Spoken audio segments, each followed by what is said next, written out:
Creo que muchas de las personas que vimos Adolescencia terminamos con más preguntas que respuestas. Fue una serie que en muy pocos días se posicionó dentro de las 10 más vistas en toda la historia de Netflix, con 96.7 millones de visualizaciones.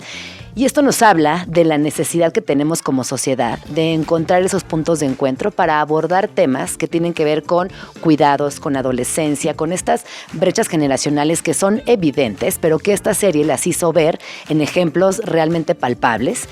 Y me parece que también hay un abismo en las narrativas, en la manera en la que estamos hablando, en el lenguaje. Muchas cosas sucedieron con Adolescencia y para mí era muy importante platicarlo con Friné, quien me acompaña el día de hoy. Friné Salguero, ella es directora general de la ILSB y vamos a hablar acerca de Adolescencia. ¿Cómo estás, Hola, querida Gina? Pues feliz de estar acá contigo como siempre que me invitas. Y con este tema, que yo te pregunté, Friné, ¿ya viste Adolescencia? Y tú, bueno, ahí voy. Ya sé, tenía resistencia, pero al final, bueno, creo que es importante verla, como tú bien dices. ¿Por qué tenías resistencia? Pues yo siento que es abrumador todo lo que está pasando en el mundo y todas las noticias que consumimos todo el tiempo. Sí. Y pues eso, ¿no? Me gusta ver televisión que no me abrume más, ¿no? Como que sea un descanso mental, que sea una pausa. Y esta, pues entiendes que no va a ser una pausa, entiendes que va a ser otra vez un momento de reflexión, de enfrentarte con estos temas. Pero pues me parece muy interesante, en primera, que sea una serie hecha por hombres que habla de masculinidades. Entonces también siento que en los últimos años siempre habíamos dicho como, wow, qué peliculón, pero ¿quién la hizo? Claro, una directora mujer y por eso tiene esa óptica y por eso estamos hablando de este tema. Entonces creo que también hay que reconocer que es bueno que los hombres empiecen a hablar del tema de masculinidad. Definitivamente. Hay algo también con quienes estamos en este momento metidas en la adolescencia, criando y también enfrentándonos a todos estos, no diría problemas, pero sí situaciones que nos acompañan en lo cotidiano y que por ahí lo comentamos entre pares, entre otras mamás, papás. Pero creo que la crisis que nos dejó ver adolescencia es muy fuerte porque vimos la violencia en la casa, en la escuela, entre amistades y una desesperación de no podernos encontrar. ¿Cuáles fueron tus conclusiones, Friné? ¿Sabes que me quedó un poquito lejos de una realidad latinoamericana? Sí, por supuesto. O sea, para empezar diría eso, ¿no? O sea, como que puede ser que hasta me dio paz, como decir, no me reconozco tanto, no reconozco tanto a las familias mexicanas, no reconozco tanto a esta sociedad ahí. Eso es lo primero que diría. Y bueno, en temas ya de facto, pues las comunidades incel, por ejemplo, todas estas comunidades se dan mucho más y están mucho más medidas en comunidades anglosajonas. Sí. No que no tengamos nuestros grandes ejemplos aquí como el Temach, que básicamente lo que hace es una comunidad de odio contra las mujeres, pero siento que estamos un poco más presentes en las familias, porque si no es la abuelita es la tía y si no eres tú ya hasta la vecina se mete y no veo que se va a encerrar tu hijo 5 días en su cuarto a jugar videojuegos o a estar todo el tiempo en la computadora y no le vas a decir algo. O sea, como que me quedo un poquito lejos de la realidad latinoamericana. Sí, a mí también me quedó lejos en la realidad. A ver si ustedes piensan igual. De pronto yo veía a los papás de nuestro personaje principal, Jamie Miller, de 13 años, y los papás y las mamás estaban vestidos como hasta de los 40 y como que nunca sacaban el celular. Y eso, perdóname, no es verdad. También papás y mamás estamos en el celular todo el tiempo. Totalmente. Que eso también me pareció como muy curioso, que era demasiada desfragmentado, era un abismo que creo que no corresponde a la realidad, porque el tema con las redes sociales los tenemos absolutamente todes. Todes. Sí. Pero por otro lado creo que hay muchos puntos en común que sí veo que compartimos, que es qué está pasando con las culturas digitales, en manos de quién están, porque hoy hay que analizar también que quienes son dueños de estas redes digitales, las más consumidas, pues son estos hombres que probablemente podrían hasta pertenecer a una comunidad incel, ¿no? O sea, si vemos a Mark Zuckerberg, si vemos a Elon Musk, que están unidos a un discurso antiderechos, a un discurso de odio y que son quienes están controlando también el algoritmo de lo que consumimos todos los días. Y está medido porque ya empezaron a hacer estudios de cómo hay un antifeminismo ahora en las redes sociales y cómo cuando hay unos posts que hablan de igualdad, la mayoría de los mensajes que se ponen abajo son en contra de la igualdad y en contra del feminismo. Entonces, también hay que reconocer y hay que ser analíticos en quiénes controlan estas redes sociales y qué estamos consumiendo y cómo también los algoritmos, pues precisamente están hechos para que los puedas, manipular Sí. y que la gente consuma lo que quieres que consuma. Entonces también yo creo que hay que hablar de eso. Sí. Hay que hablar quién está atrás de la manipulación de las redes sociales y hacia dónde nos quieren llevar. No, y esa machósfera, que además es cada vez más clara, pero ojo, hoy es muy clara, pero si esto se vuelve más genérico y lo vamos naturalizando, esa machósfera se va a invisibilizar por completo y entonces va a ser la norma, que es lo realmente peligroso. Hablemos de los incel, que yo la primera vez que escuché este término fue gracias a mi hija adolescente, que no lo entendía muy bien, pero su amiguita tenía hermanas en prepa. Y ahí fue cuando yo empecé a escuchar esta palabra que hoy está más insertada en nuestra frecuencia narrativa. Bueno, básicamente son hombres frustrados que por su incapacidad de ser atractivos o de ser deseables, culpan y desarrollan una ideología misógina que culpa a las mujeres y a la sociedad en general de este rechazo. Sin embargo, admiran a un cierto porcentaje, a ese 20% que les parece que son hombres atractivos, socialmente como muy... Hegemónicos. Hegemónicos, exacto. Admiran y quisieran ser y se sienten todavía peor porque no alcanzan esos estándares de masculinidad que están viendo que es un hombre corpulento, un hombre alto, un hombre fuerte, no sé, velludo, rico, millonario, con coches, todo lo que está puesto hoy en el rol de género de la masculinidad más tóxica. Y si te fijas, por ejemplo, en los padres de familia de la propia serie, tienen ese estereotipo. Uh-huh. Incluso lo mencionan. Hay un policía que es el que tiene un hijo también en esa misma preparatoria y hasta en algún momento el hijo le dice, pues que ya te vas a ir al gimnasio, ¿no? Es como, en vez de estar conmigo 20 minutos, te vas a ir al gimnasio otra vez. Y el propio papá de Jamie, pues también está fuertísimo, ¿no? Sí. Entonces... siento que también te ponen así a propósito, ¿no? Como estos niños que no tienen esa musculatura, esa corpulencia, ni tampoco son hegemónicos, en sus propios padres ven reflejado el que no llegaron. Claro. ¿No? A ver, no han llegado porque tienen 13 años. 13, es que Jamie es un niño de 13 años que está aspirando a condiciones y situaciones de una persona adulta que constantemente ve en redes sociales. O sea, pero yo cada que pensaba en Jamie, en el hijo del policía y en los que están en la machósfera y en los que están sintiéndose en el grupo de los incels y tal, también pensaba en los hegemónicos. Y el rol y el peso que también la sociedad les impone, porque ya parece, o a las niñas, que la temporada 2 para mí tendría que ser ahora cómo lo vive la familia de la niña, de la víctima, o de la víctima. Y a mí me parece también que si la niña es la popular del salón, aunque quisiera, ¿cómo se va a fijar en un Jamie? Sí. Porque la van a criticar por eso.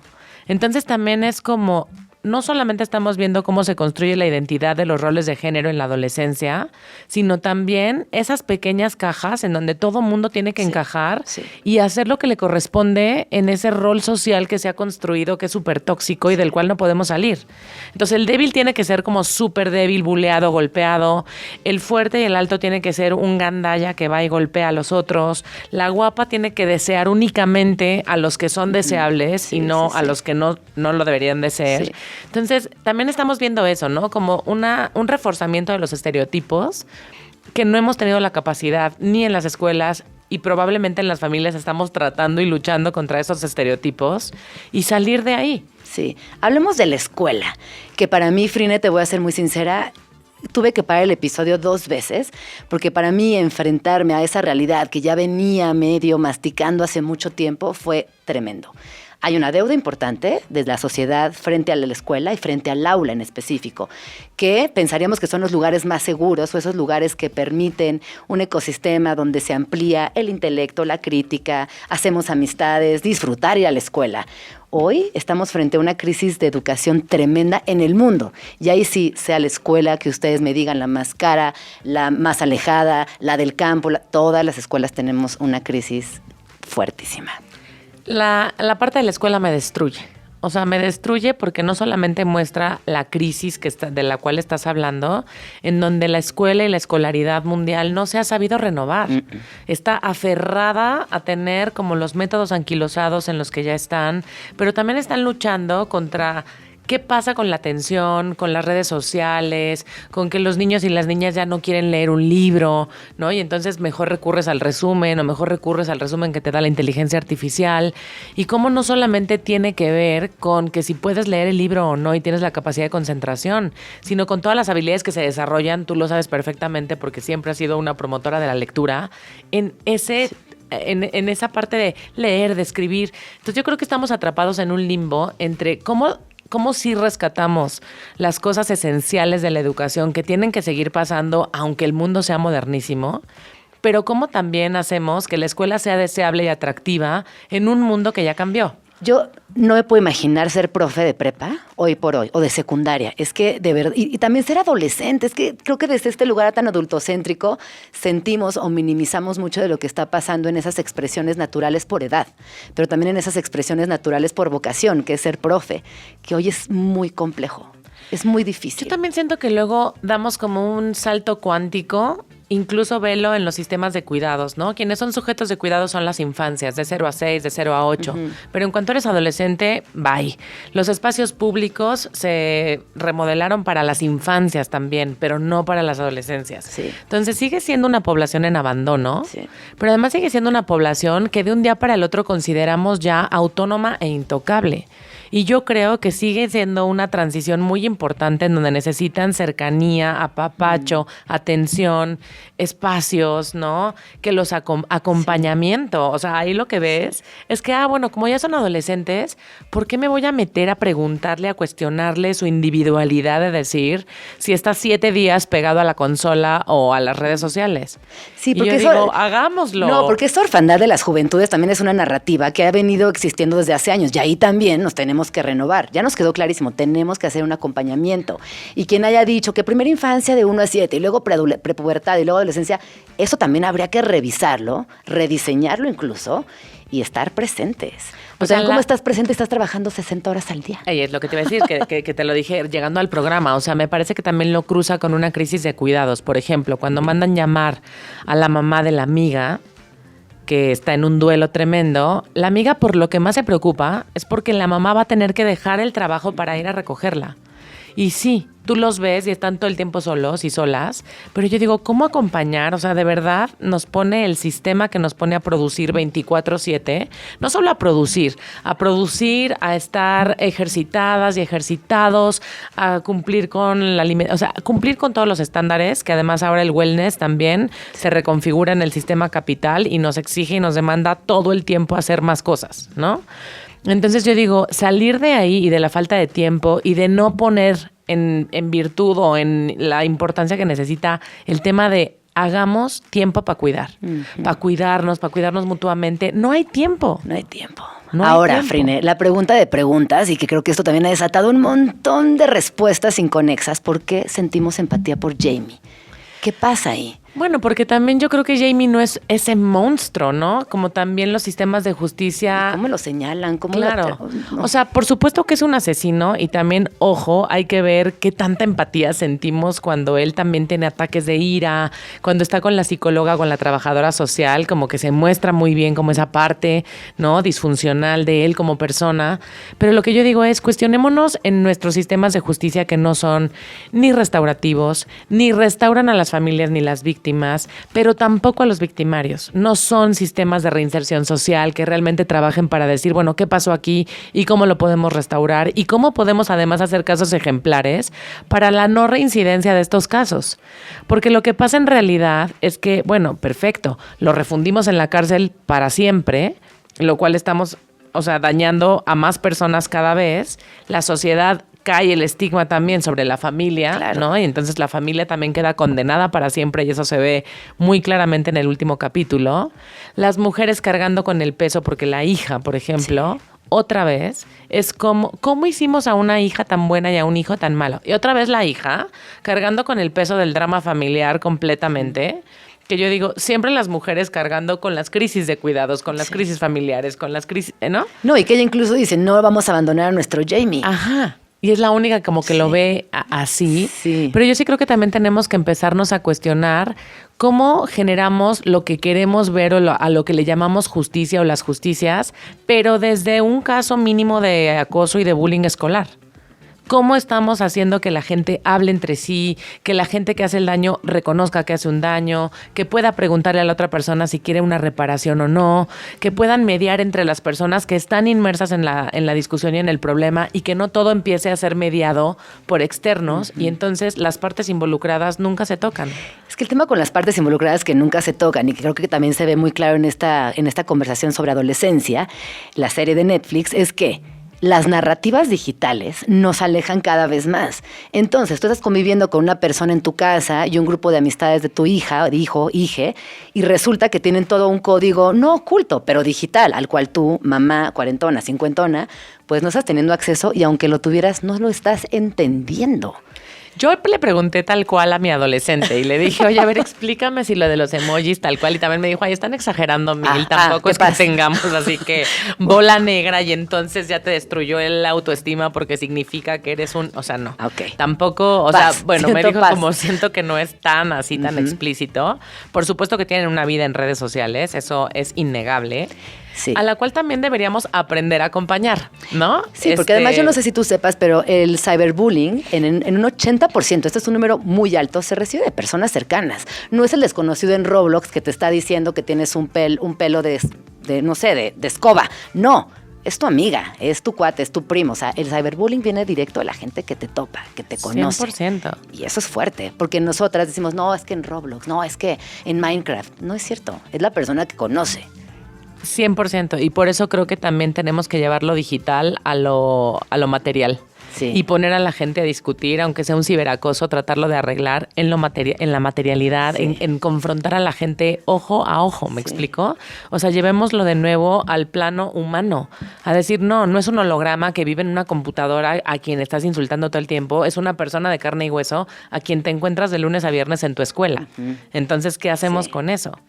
Por otro lado, también yo siento que me dio miedo al final, como pensar que de nuevo los mensajes es como, ahora no solamente te puede matar alguien, o bueno, es como en la siembra del miedo hacia las mujeres todo el tiempo, ¿no? Sí, entonces también es ahora, no nada más cuídate de pues no sé, de quien ya nos cuidamos todo el tiempo, de no salir de noche, de cómo te vistes, de cómo hablas, de cómo te aproximas, de si te quedas sola o no te quedas sola, de a cuántas personas les avisas y les compartes tu ubicación en tiempo real, sino ahora también es cuídate de quien menos lo esperas porque mañana te mata. Frine, tenemos que ir al corte, pero regresamos para las conclusiones más puntuales de adolescencia y esto es una invitación para que reflexionemos. Y venimos muy acostumbrados, sobre todo ahora con el ChatGPT, a únicamente pedir respuestas. Esto se trata de preguntar. Esa es la invitación también. Vamos al corte y volvemos. Seguimos en Vamos Tranqui. Si nos acaban de sintonizar, les cuento que estamos reflexionando acerca de adolescencia, esta serie de Netflix que ha sido vista por 96.7 millones de personas en el mundo y que de verdad ha sido todo un fenómeno porque plantea una situación a la que nos enfrentamos muchísimas familias en el mundo y que no sabíamos por dónde entrarle y que esta fue la entrada ideal para poder desde ahí no solamente reflexionar, comentar, buscar acercarnos a nuestras adolescencias y también, sobre todo, generar nuevos pactos y hasta diseñar distintos los programas educativos a los que estamos expuestos hoy por hoy. Frine, antes de irnos nos quedamos con la promesa de regresar a conclusiones. Y decíamos que sería bueno iniciar por la misoginia estructural, que es más que clara. Es más que clara, yo creo que tenemos que reconocer que todavía tenemos una deuda social enorme para desarticular esta misoginia estructural que acompaña los movimientos incels, que acompaña las violencias en contra de las mujeres y que no es que se fueron y no es que el feminismo llegó y se puso de moda y se puso mainstream y entonces avanzamos. En realidad nos falta mucho para avanzar y para desarticular esa misoginia estructural que acompaña esto y por eso es tan importante que los hombres sigan hablando sobre su masculinidad y los roles de género. Entonces creo que también esta serie te invita a eso, a que los hombres puedan seguir hablando y discutir de si realmente esa masculinidad que está construida desde hace años es una masculinidad que sigue siendo conveniente para quién, ¿no? Para a quién le conviene una masculinidad así cuando ya no puedes ser el proveedor, cuando probablemente, ¿no? Quieras ser el más deseado o no, pero no sentirte rezagado en la sociedad, cuando quieres ser también un papá papá que cría a sus hijos. O sea, ¿qué pasa con esta masculinidad que no te permite también avanzar en nuevos patrones sociales? Hay una parte que, perdón, solamente hay una parte que yo veo que lo estuve leyendo en redes, porque estuve pegada, al igual que muchas personas, intentando ver qué decían también los hombres de esta serie. Por primera vez vi que hubo más participación, pero también una cosa de no ceder, de no querer ocupar nuevos espacios, de seguir acaparándolo absolutamente todo, esa misoginia estructural, que ojalá que poco a poco se vaya diluyendo. Y las relaciones de poder, que creo que Totalmente. poco hablamos de las relaciones de poder, y yo creo que las relaciones de poder no tienen que ver con un género todo el tiempo en todas las circunstancias. O sea, si lo vemos en un plano como universal, por supuesto que vamos a ver que las opresiones van más en contra de las mujeres racializadas, de las mujeres lesbianas, de la diversidad sexual, y ahí podemos ver como la cadena de opresiones. Pero si lo vemos en casos particulares, hay veces que los hombres también pueden sentirse oprimidos porque el poder cambió de bando, ¿no? Así como la culpa tiene que cambiar de bando, hay que analizar qué va a pasar cuando el poder cambia de bando, y yo creo que el Me Too nos debe una reflexión enorme sobre qué pasa cuando el poder también cambia del otro lado, ¿no? Totalmente. Entonces también por eso los hombres jóvenes están votando por los gobiernos Claro. de ultraderecha, porque también siento que hay que hablar más y hay que hablarle más a los hombres, y los hombres tienen que discutir más entre ellos porque se sintieron fuera de la jugada. Totalmente. ¿No? Y criminalizados, porque de repente también veías en los 8Ms a niños de 8 o 9 años llorando en las escuelas porque no entendían por qué el ataque iba contra ellos, ¿no? Sí. Entonces también siento que nunca pudimos articular y expresar qué es lo que realmente estaba mal y qué es lo que realmente estábamos tratando de decir y hacer. Entonces creo que nos debemos también esas conversaciones más en comunidad. Totalmente. Que solamente entre mujeres o solamente entre hombres. O sea, hablémonos más de qué nuevos pactos queremos construir. Claro. Traías por ahí también otra que creo que es importantísima, la crianza y el análisis de los cuidados, junto con la deuda educativa. La crianza, la deuda educativa y los cuidados, que se nos meten todo en una misma canasta, aunque lo podemos como desarticular en muchas otras cosas. Creo que es muy importante hacer la reflexión de cómo empezamos como sociedad a demandar los cuidados y a demandar tiempo para cuidar. Y entonces decir, ¿cómo le vamos a poner un alto a este capitalismo voraz y rampante que nos tiene produciendo 24/7? Y cómo podemos decir, a ver, también el tiempo es importante. Sí, justo es lo más importante. Estamos llegando también a esa conclusión colectiva. Y repensar la justicia, que ese es un tema que tú no solamente le sabes mucho, sino sé que te interesa. Es que yo creo que hay que repensar la justicia en todos los aspectos, en el familia, o sea, cómo tú impones la justicia en tu casa. Sí. A través del castigo, o sea, yo tampoco creo que soy de esas mamás que digo, ay, ya no hay que castigar, porque me parece imposible. O sea, en algún momento un grito y un castigo me han sido muy útiles. Sí. Pero siento que sí tenemos que empezar a repensar cómo es que empezamos a hacer justicias. Por ejemplo, ¿qué haces cuando te habla una mamá y te dice que tu hijo es el que está molestando a otra persona? Te ofendes inmediatamente, recurres a hablar con él, tratas de reparar el daño con la otra persona que se sintió de alguna manera afectada. O sea, repensemos nuestras justicias no solamente desde un sistema penal estructural y un sistema de justicia estatal, sino repensemos las justicias en nuestro día a día. Y creo que eso también nos va a ayudar a avanzar, porque decimos, bueno, la justicia no punitivista, ¿no? La que no castiga. Nos faltan un montón de conversaciones para decir, entonces, ¿qué va a suplir a esas justicias? ¿No? Pero hay que empezarlo a ver y a conversar. Frine, te amo. Gracias por venir a Vamos Tranqui. Eres increíble, eres listísima. Nos das tanta claridad sobre los temas que a veces son duros a abordar. O sea, de verdad que para llegar a esta conversación pasaron semanas, tuvimos que hacer acuerdos personales, entender también dónde estamos parados como sociedad, si criamos, si no, si tenemos una sobrina, una hija, un hijo, o sea, son muchas cosas. Regresa pronto, por favor. ¿Dónde podemos seguirte? Siempre feliz. Bueno, pues yo soy pésima para mis redes sociales. En realidad estoy en el ILSB, ahí están las páginas del ILSB, pero bueno, trabajaré en redes. En meterme al mundo de los incels. Sí, trataré como de darles un poco de información. El planeta de los incels, que está ahí en lo digital. Qué pánico. Frine Salguero, por favor síganla, sigan a Frine y nada, eso, te queremos muchísimo, gracias.